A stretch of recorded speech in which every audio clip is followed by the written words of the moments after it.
Namo Tassa Bhagavato Arahato Samma Sambuddhassa. Namo Tassa Bhagavato Arahato Samma Sambuddhassa. Namo Tassa Bhagavato Arahato Samma Sambuddhassa.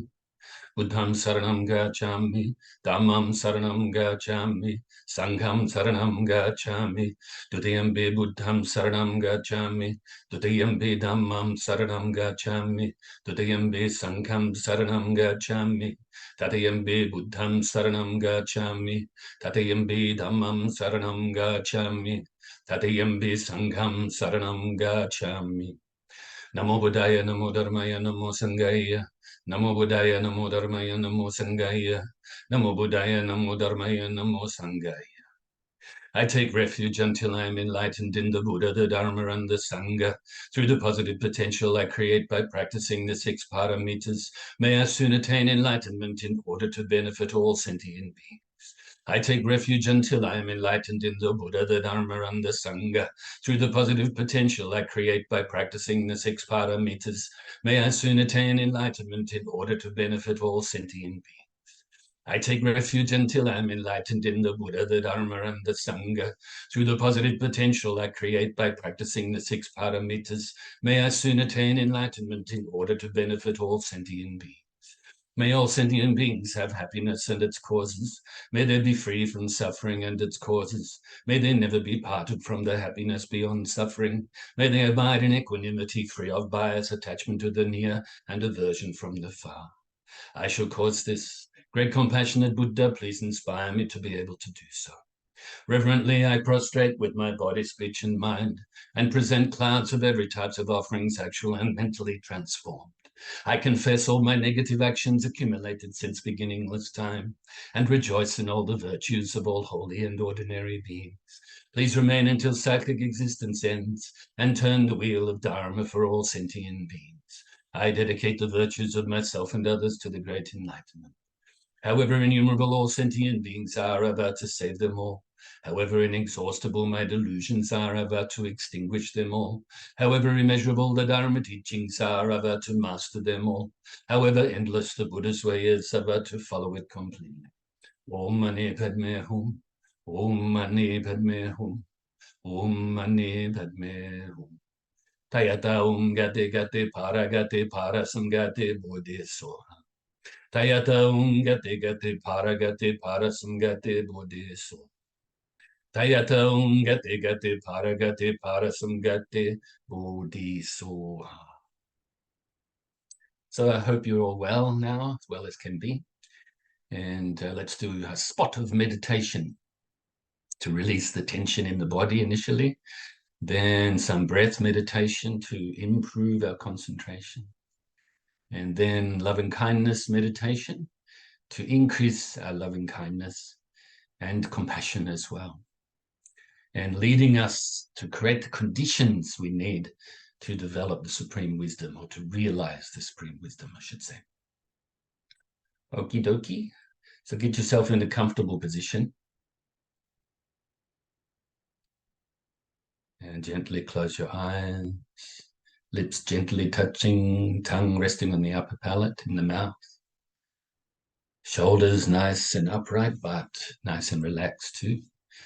Of course, if you're reclining due to a bad back or something like that, then that is fine.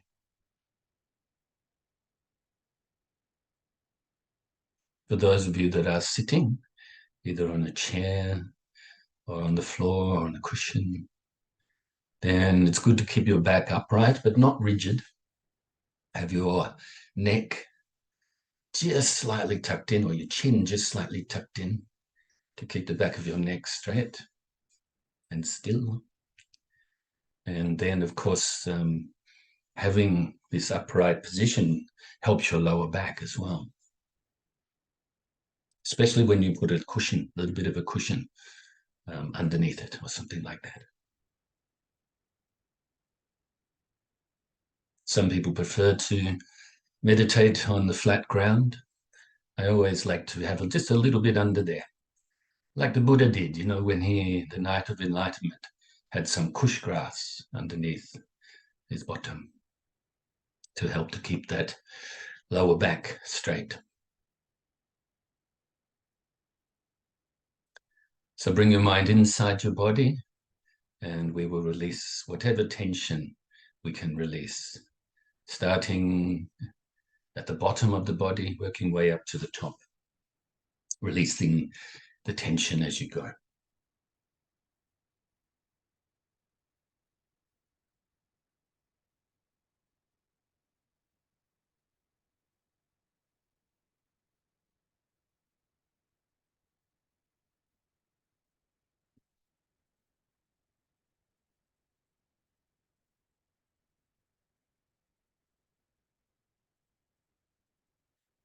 Now you can scan your body once more to see if there's any more tension you can release. And if there is, release it. If you find it hard to release just with your mind, then take a deep breath in, long breath out, and release on the out breath.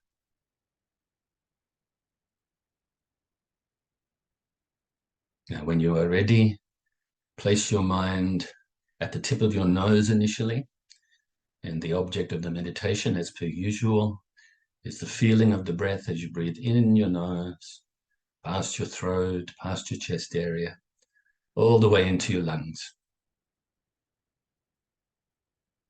And then breathing out your nose again. Breathing in, breathing out.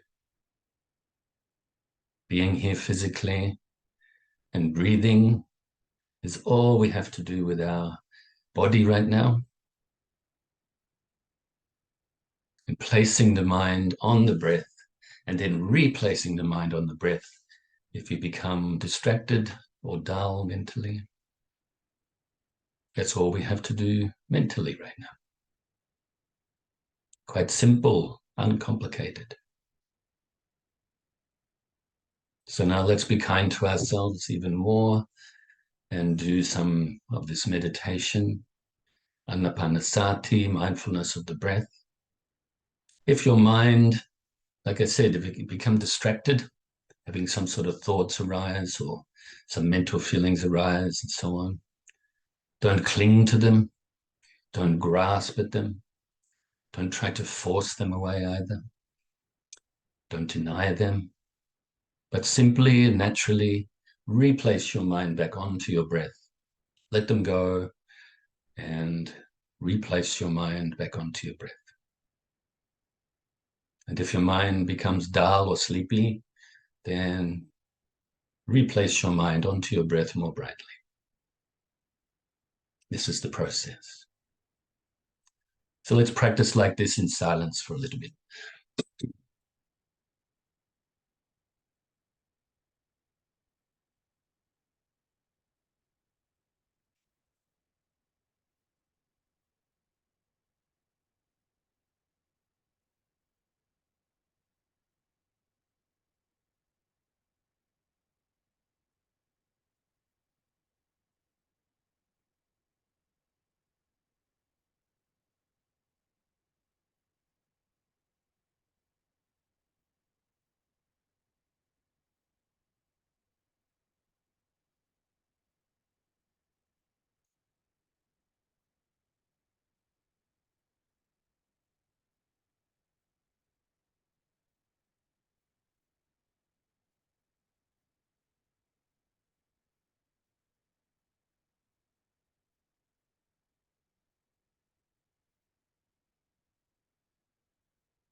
Now we can feel pleased with ourselves for engaging in this breath meditation and fill ourselves with universal love and kindness, utilizing the visualization technique of having your whole being be filled with the white light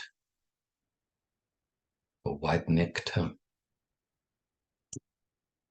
Or if you prefer, you can just go with the feeling of this universal love and kindness. But remember, we're always having some sort of images in our mind throughout our lives. So sort of like dreams in a sense, as well as dreams. And so utilizing this ability, you could say, in this sense, to visualize is good, I think, for training the mind, helping, because our mind, like I said, has mental images, has mental sounds, has some sort of beliefs and feelings, always. So utilize them to train the mind. It's interesting too that the mind is the only thing that we know of that can observe itself like this, can utilize itself in a sense as well. Utilize the mind to train the mind. Observe the mind to get to know the mind. Or I should say observe. To fill yourself with this universal loving kindness, utilizing the white light or nectar. Universal loving kindness, compassion, friendship, friendliness, harmlessness, non-violence, based on equanimity. Fill yourself with so much universal loving kindness that it now overflows and radiates outwards. Initially to your loved ones, your family, your friends, filling them with the universal loving kindness too. Wishing that they are happy, free from suffering, that they're peaceful.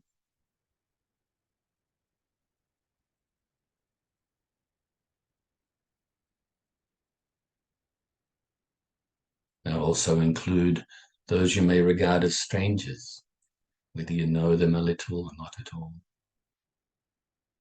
Filling them with the universal loving kindness as well.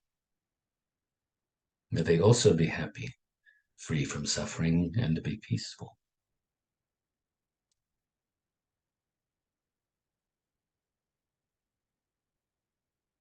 Also include those you may regard as enemies, those people that you find very difficult, even just to think about them. Now you're undoing this aversion by sending them the universal loving kindness. So have them be filled as well with the universal loving kindness and wish that they are happy, free from suffering, and are peaceful.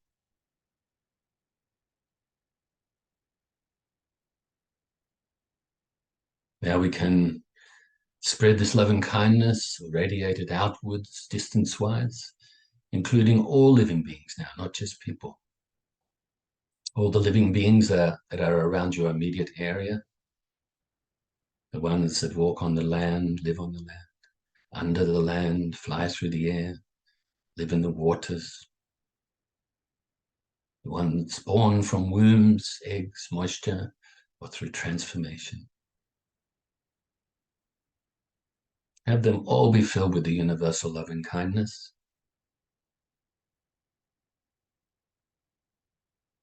May they be happy, free from suffering, and be peaceful. And all of these living beings, as we progress through this meditation technique or techniques, you can also have the wish that all of these living beings, in due course, attain unsurpassed supreme enlightenment. So now radiate the loving kindness out throughout your whole state or county.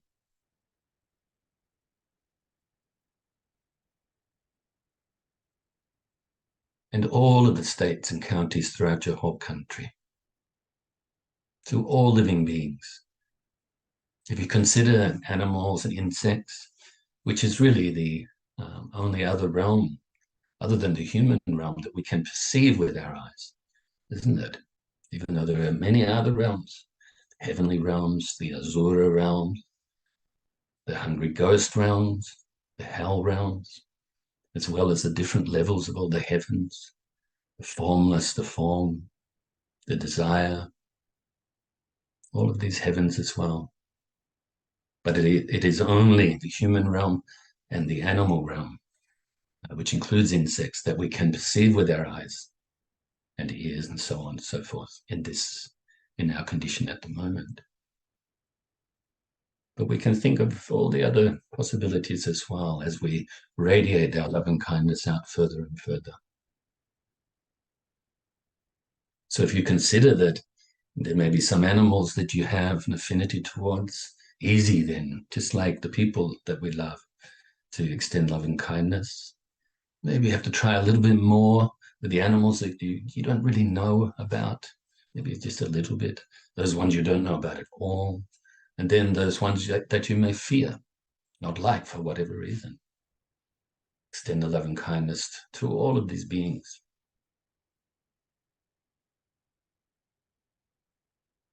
Throughout your whole country and now other countries. Initially those that you have an affinity towards, and then those that you don't have sort of any feelings for or against, indifference. And then also those countries that for whatever reason you may have some sort of negative feelings towards. And now have your loving kindness pervade throughout all of the oceans, which pays host to most of the life on this planet, actually. Far more living beings living in the waters than on the land. Have your loving kindness pervade now all the way to the core of the earth and to the outermost atmosphere. Now beyond this planet alone, throughout the whole solar system, extending this universal loving kindness, which is not separate from compassion, based on equanimity, non-biased mind.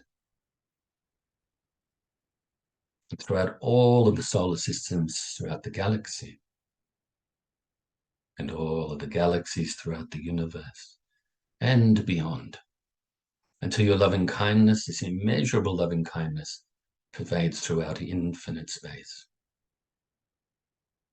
Also present here and now to recite the dedication prayer. Due to this merit, may I soon attain the enlightened state of the Buddha, so that I may be able to liberate all sentient beings from their suffering. May the precious bodhicitta, not yet born, arise and grow. May that born have no decline, but increase forevermore. And may the precious view of shunyata, not yet born, arise and grow. May that born have no decline, but increase forevermore. And so we'll continue to cover or answer all of these questions that came in over the last year, while we had the commentary on the 8 verses of thought transformation. And just to remind you that I did actually answer most of these questions in writing to the people directly, and have covered them a little bit throughout the year on occasions. But now I'm attempting, anyway, pretty sure I'm doing it right, to answer all of these questions, utilizing my book and the Dharma quotes with explanations. And this will cover and will answer all of the questions.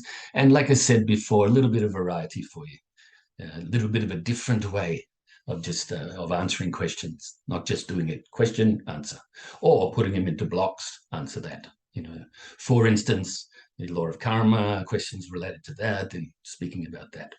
So I'm doing it this way, a little bit, like I said, maybe a little bit entertaining for you on occasions, okay? I know there's a few teachings coming up, the examples of living like a fish in Egypt, not living in denial, that's coming up. Don't live like an emu, you know, stick your head in the ground, think nobody can see your butt, and so on. And also another one, don't be like a frog in a well. So utilizing the idea of animals as examples, but also to do with the behavioral traits that we believe so anyway, or believe to be, to help to explain what we should do and shouldn't do. As the Dharma points that way, doesn't it? What to do and what not to do, what to pick up, what to put down. Okay, so we started on this one, which is quote number 38 of 50, with the explanation, but I didn't get into too much detail because we run out of time. Do no evil, do only good, purify your mind. This is the teaching of the Buddha. This is the path to enlightenment. And as mentioned last week, this is actually a quote coming from my Dharma song, The Enlightenment and Teaching. And of course, all of this, I say mine, of course, you do write something, yes, it is your, what they call property there at that time, whatever it is, whatever that means. But these are all based on the Buddha's words, my master's words, and the influences, the music influences over time too. So it's an interesting one, isn't it? When we think of copywriting things and ownership. Always had trouble with that throughout my professional career as well. But it's the way we have to do things. Otherwise, sometimes people can, and this has happened to me quite a bit in the past, where people try to claim credit for these writings.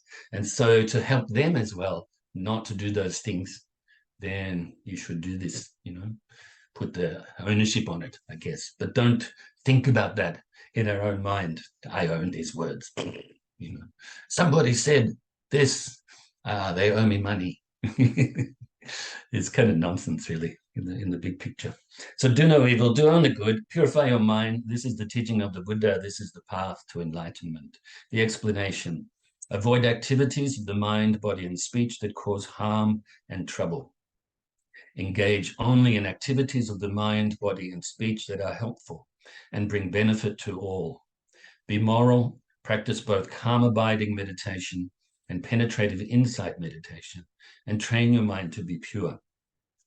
Constantly and consistently put the teachings of the Buddha into practice, for if you do so earnestly, accurately, and with pure intention, these immeasurably precious teachings will lead you to unsurpassed supreme enlightenment.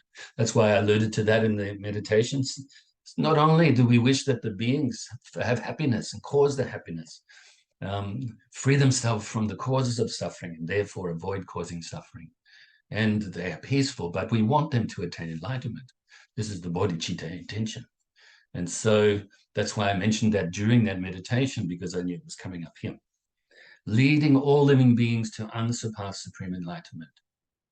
Remember that we can have the intention to be sort of like a king, whereas you attain the enlightenment and then you lead the living beings to attain enlightenment. Because the king has to become a king before he can benefit the subjects of the kingdom. Or you can be like a captain of a boat and you arrive at the destination the same time as the passengers. So this, you arrive at enlightenment the same time as the beings you are leading to enlightenment. And then, of course, you have the shepherd, that the shepherd always puts the sheep ahead of themselves to get them through the gate, and then close the gate. So we would like to lead all living beings in enlightenment before us.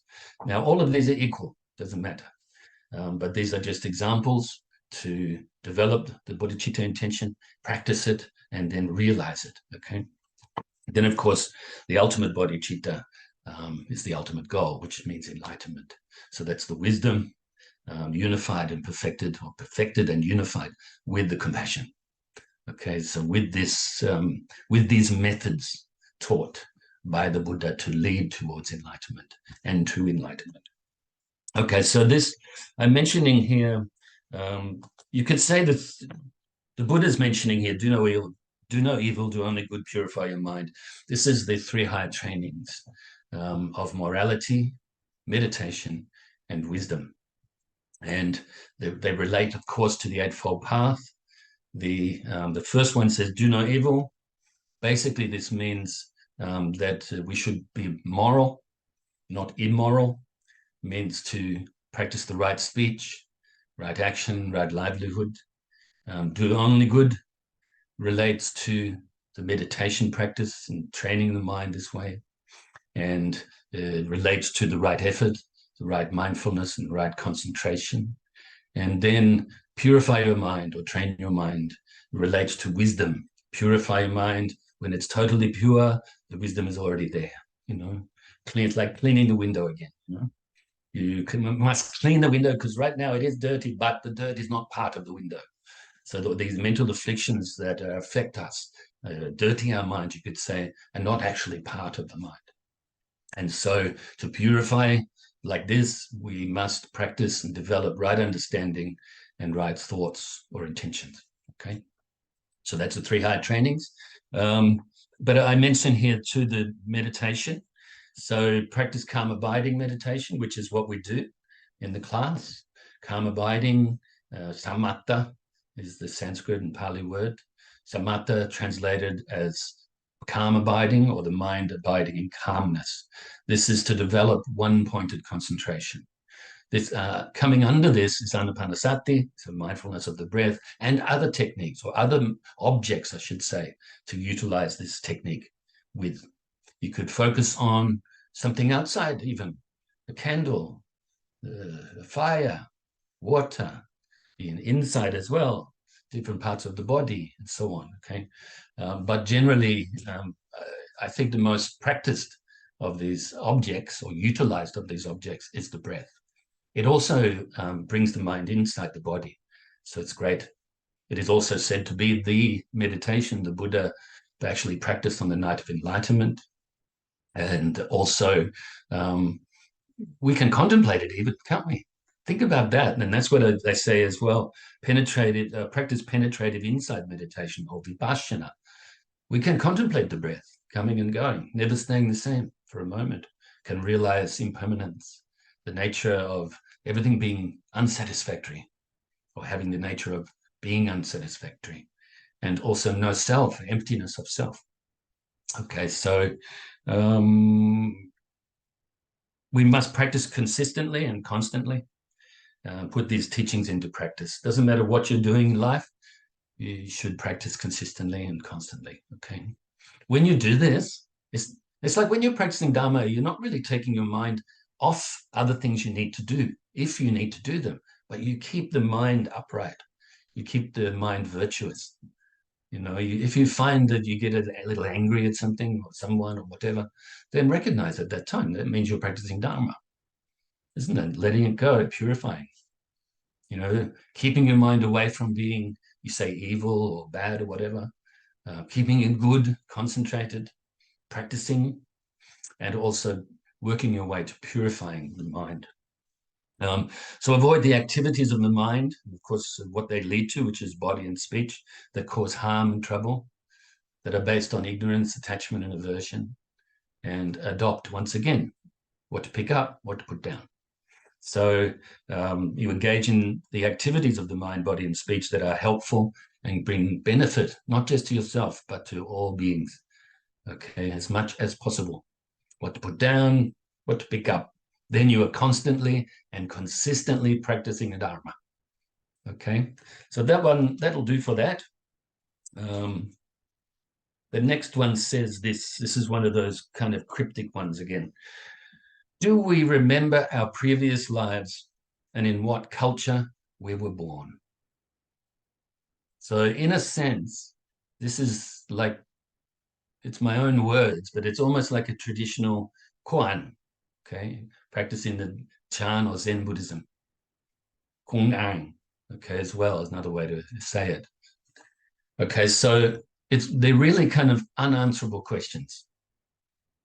They're questions that we need to contemplate, to go beyond them. So you could say, do we remember our previous lives? I mean, we can answer that blandly right now, and that is no. Or you could say, yes, maybe I do, but I don't recognize it. Like utilizing that word, the French phrase, déjà vu, and again, I think that means, or something like that. So we have sort of these moments where we recognize something that we don't remember experiencing it in this life. We may have, but it may be from a previous life. So you could say, yeah, okay, yeah, maybe I do remember, but Maybe you have a glimpse of something, maybe an ice cream, the time you had an ice cream, but you didn't remember what flavor it was or whether you enjoyed it or whether you're lactose intolerant. Sorry for a little bit of humor there. Hopefully you're laughing and not just turning the computer off. So anyway, so do you remember the previous lives and in what culture you were born? I'll share some experiences of my own. I lived in quite a few countries, when the early 20s, spent some time in Japan, spent some time in Italy, in France, and Germany, back in Britain as well. Then also I lived in America for a period of time and traveled to other countries too. So had some experience. And there's many times I went to these places and specific places that I felt really comfortable in or at. And so to me, that kind of proved in a sense that I'd been there before and had good experiences there before. There's some other places, maybe it didn't have that greater feeling. Maybe it didn't have good experiences there before. So, to do with food too, certain foods that you really like, and certain, maybe you like Indian food or maybe you like Italian food or whatever. This kind of proves that you've been there before or you've lived in that culture. I think we have experienced every culture. I think we have experienced every realm of existence throughout the infinite past. Do we remember them? No. Do we remember having 8 legs? No. Do we remember having a trunk? No. Or a tail of some sort. When we swam through the oceans. Okay, the very cryptic explanation is this. The infinite past has led to this precious moment. We may not remember the infinite past or how, when, or where we existed, but we can be sure that it has led to this precious moment. In this precious moment, be wise and compassionate. So we probably won't remember or don't remember for sure the infinite past. How can we? Even this concept is difficult for us to think about, even no less, of course, all the details in there. Okay, so the infinite past, how we lived, like I kind of alluded to just then, we don't know how we lived. We don't know if we were male or female, a king or a pauper, a farmer or a scholar. We don't know. But you can be sure that certain things that you're good at easily now in this life, you've experienced them before. I mentioned myself previously, picking up a guitar was really simple for me. In fact, after 1 year of playing guitar, I was asked to teach the beginners at my teacher's school. So I picked it up quite easily. So that kind of proved that I'd done something at least similar to that in the past. And the same, imagine those beings like Stephen Hawking, Albert Einstein, when they were really young, they were already into very deep sciences and things, okay? Very advanced sciences, I should say. And so, and discovered what was known as new concepts at the time. Quite young, they must have done it before, so you can be pretty sure of that. Things you don't like, things you're not good at, you didn't do that before, or you did it wrong. Maybe you based it on greed and things like that, because, having certain abilities, if you then utilize these abilities in a negative way, they're going to go away very quickly, as well as creating some negative karma along the way. Okay, so, but we can be sure it's led to this precious moment. This moment is all we have. I've said that so many times, that's all we have. Past is gone, only good to learn from. Future is not here, never comes. When the future arrives, what we think is the future arrives, it is now the present. And then the present moves on, fleeting. So the concept of these times are actually they're all empty. These concepts of the past, present, future, as well as a whole, the continuum of so-called time. And so what is time? we can ask ourselves, that's another question, like a koan, you know. Do we remember our previous lives and what culture we were born into or lived in? Do we know what time is? What is time? We can ask ourselves these questions, utilizing the Vipassana technique, as well as utilizing other things to focus on as well.